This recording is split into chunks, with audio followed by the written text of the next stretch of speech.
On March 9, 1974, a 52-year-old man stepped out of the jungle on a small Philippine island called Lubang. He carried a bolt-action rifle and wore a carefully mended military uniform. World War II had ended 29 years earlier. His weapon was in perfect working condition. He carried hundreds of rounds of live ammunition and several hand grenades. He was still actively maintaining a hostile military posture. It is easy to assume a soldier hiding for decades must be disconnected or unaware that the war had ended. But Onoda was intelligent and sane. He had been repeatedly presented with documented proof of the Japanese surrender.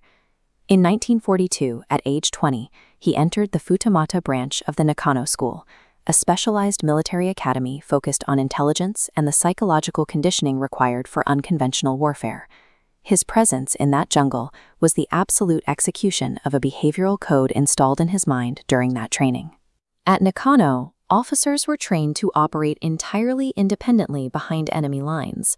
They were taught to assume any order to surrender was enemy deception, and to never abandon a mission without a direct command from their superior officer.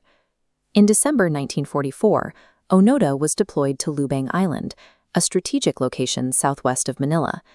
2 months later, Allied forces landed and overwhelmed the island. As he retreated into the jungle with 3 other soldiers, his commanding officer, Major Yoshimi Taniguchi, gave him a specific command: do not surrender, do not take your own life, and wait for our return.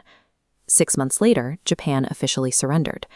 Without a direct order to stand down, Onoda's conditioning and his final instructions created an airtight psychological loop. To him, the war was still actively running. In late 1945, the situation on Lubang matched Onoda's training exactly.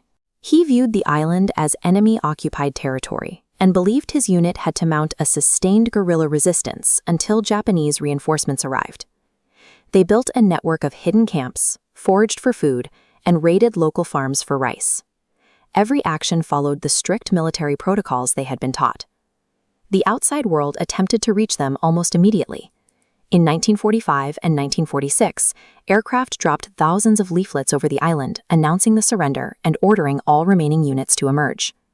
Onoda and his men analyzed these documents and concluded they were Allied propaganda. Their training had explicitly warned them that the enemy would use sophisticated psychological tactics to trick them into giving up. Their military routine functioned as an anchor.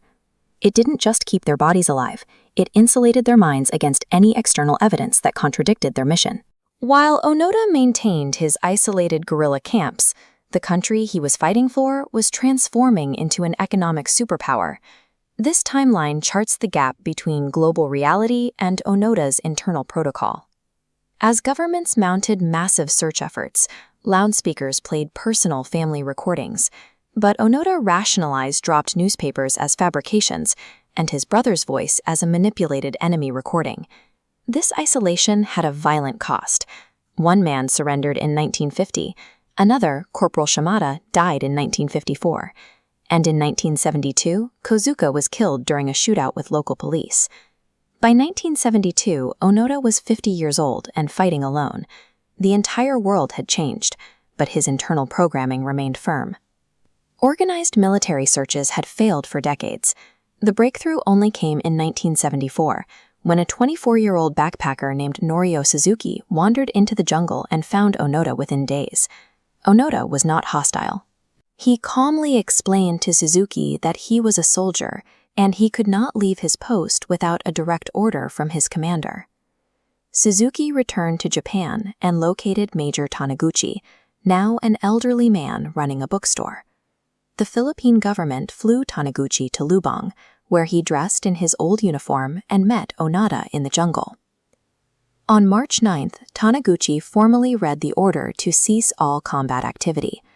Onoda later wrote that in that moment, he felt as though everything around him went dark. A single sentence stripped away 30 years of his life. The deaths of his friends and the years of hardship were instantly transformed from a heroic mission into a tragic, senseless waste. He emerged from the jungle to hand over his rifle, 500 rounds of ammunition, and a suicide dagger his mother had given him in 1944. He received a formal pardon for the killings committed during his guerrilla activity. Onoda returned to a Japan he did not recognize. Struggling to adjust to modern society, he eventually moved to Brazil to raise cattle. He later returned to Japan to run outdoor survival schools for young people before dying in 2014 at the age of 91. He never expressed regret. He had followed his orders and fulfilled his duty. By the code installed in his mind at age 20, Hiroo Onoda did exactly what he was supposed to do.